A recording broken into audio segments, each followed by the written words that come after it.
عظمت اسلام، اگلا پروگرام پیس T V Urdu پر۔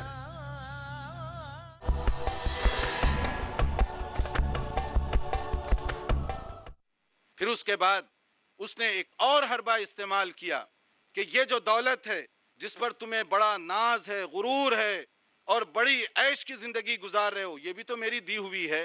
اگر تم محمد صلی اللہ علیہ وسلم کا انکار نہیں کرو گے تو یہ دولت کا تمہیں کوئی حصہ نہیں ملے گا۔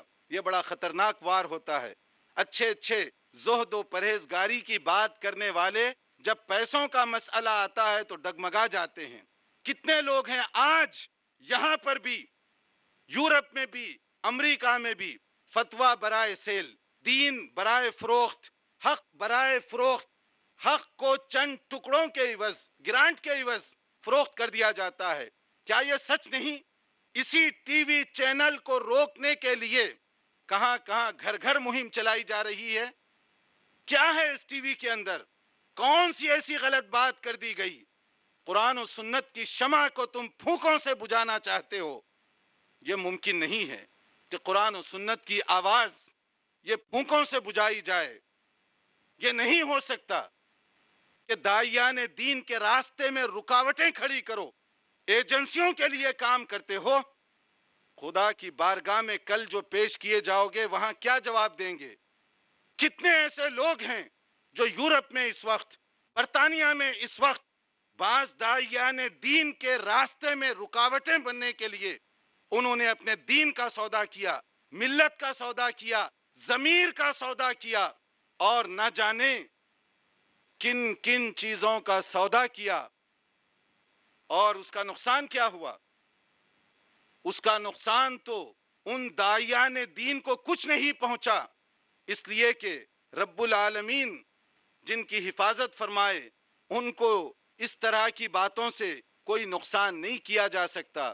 نقصان تم نے اپنا خود کیا ہے، آخرت فروشی کا، ضمیر فروشی کا، انسانیت فروشی کا، اور اس کی گھر گھر سے گواہی مل سکتی ہے۔ اگر تم اپنے ضمیر سے پوچھ لو تو تمہارا ضمیر بھی اس کی گواہی دے سکتا ہے۔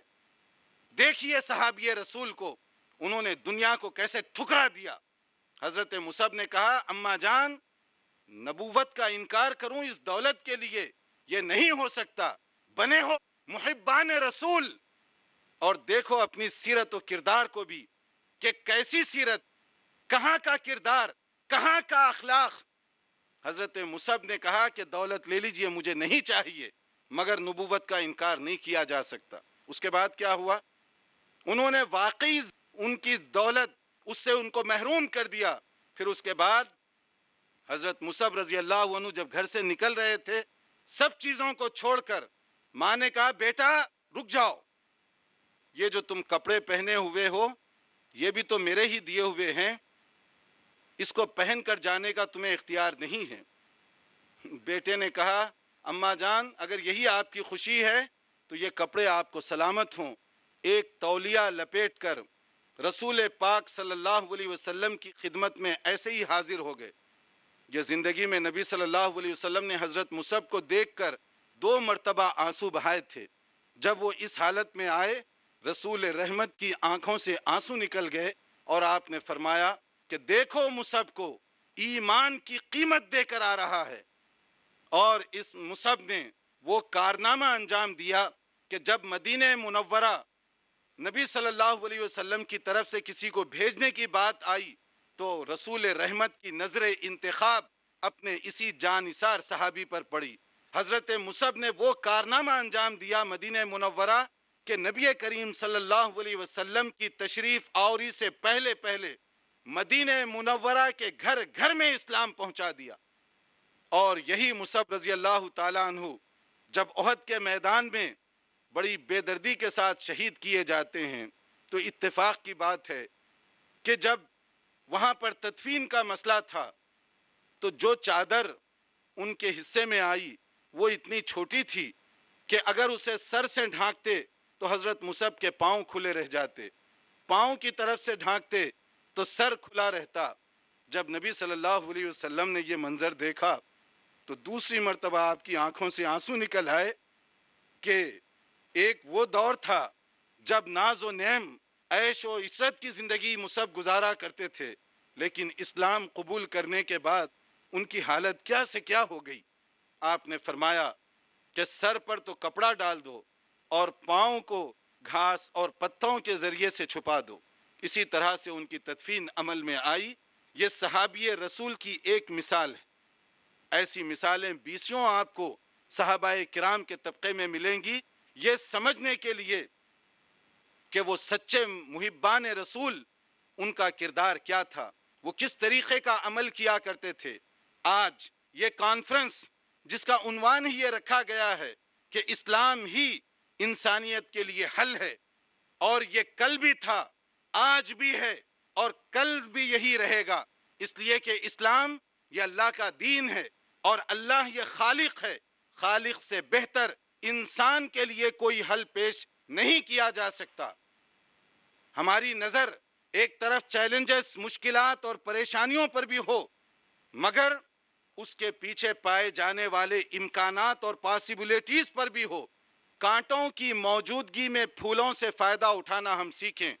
اسی کانفرنس کی مثال لیجئے، اٹھائیے نظر، دیکھیے ٹھاٹے مارتے ہوئے سمندر کو لوگوں کے۔ آپ سمیہ میدان جو اپنی وسعتوں کے باوجود تنگی داماں کا شکوہ کر رہا ہے، وسعت کے باوجود لوگوں کے لیے بیٹھنے کی جگہ نہیں، آخر کون ان کو گن پوائنٹ پر یہاں پر لایا؟ یہ ہے چیلنج۔ لیکن یہ مجمع بتا رہا ہے کہ اس چیلنج کے پیچھے کتنے امکانات بھی موجود ہیں، کہ اگر ہم حکمت کے ساتھ کام کرتے جائیں تو مجمع آنے کے لیے تیار ہے۔ لوگ پیاسے ہیں حق کو قبول کرنے کے لیے۔ کیسے پیاسے ہیں حق کو قبول کرنے کے لیے؟ آپ نے یہ 10 روزہ کانفرنس میں 8ویں دن دیکھا، 9ویں دن دیکھا، اور آخری دن بھی آپ ملاحظہ فرما رہے ہیں کہ کتنے لوگ دائرہ اسلام میں داخل ہو رہے ہیں، شوق کے ساتھ، اپنی جوق کے ساتھ، اپنے جذبے کے ساتھ دائرہ اسلام میں داخل ہو رہے ہیں۔ اس کا مطلب کیا ہے؟ کہ آج بھی دنیا کے بہت سارے لوگ متلاشی ہیں حق کے، سرگرداں ہیں سچائی کے لیے، پیاسے ہیں رسول رحمت کی تعلیمات کو پانے کے لیے۔ ہے کوئی جو ان کی پیاس کو بجھائے؟ ہے کوئی جو ان کی تڑپ کو کم کر سکے؟ ہے کوئی جو ان کی حیرانی اور پریشانی کی تدبیر اور اس کا علاج بتا سکے؟ اگر علاج بتایا گیا ڈاکٹر صاحب کی طرف سے، ان کی ٹیم کی طرف سے اور ان کے اسٹاف کی طرف سے، اسی مجمع سے، اسی ملک سے، ایک دو نہیں، دسیوں کی تعداد میں لوگوں نے لبیک کہا، دائرہ اسلام میں داخل ہونے کا اعلان کیا۔ کہیں آپ نے یہ بھی سنا کہ وقت کی کمی کے باعث ہم ہر ایک کو الگ الگ اسٹیج پہ نہیں بلا سکتے؟ کتنے لوگ ہیں کہ اسٹیج پر الگ الگ بلانا مشکل ہو رہا ہے، مجموعی طور پر کلمہ طیبہ ان کو پڑھایا جا رہا ہے۔ کیا معنی ہوا اس کا؟ کہ آواز تم دو، ہم آنے کے لیے تیار ہیں، قدم اٹھاؤ، ہم تمہارے قدم سے قدم ملا کر چلنے کے لیے تیار ہیں، تم بتاؤ، ہم تمہاری رہنمائی میں چلنے کے لیے تیار ہیں۔ چھوڑو ان چیلنجز کو، چھوڑو ان مشکلات کو، چھوڑو ان کھوکھلے دعووں کو، کیونکہ یہ ہر دور میں رہا ہے کہ جب حق چلتا ہے تو باطل کی طرف سے بھی طاغوتی قوتیں اپنی کوشش کرتی ہیں تاکہ حق کی آواز کو دبایا جا سکے، مگر حق کی آواز کیا کوئی دبا سکتا ہے؟ نہ کبھی ایسے ہوا، نہ کبھی ایسے ہو سکتا ہے۔ پڑھیے قرآن، وَالَّذِي أَرْسَلَ رَسُولَهُ بِالْهُدَى وَدِينِ الْحَقِّ لِيُظْهِرَهُ عَلَى الدِّينِ كُلِّهِ۔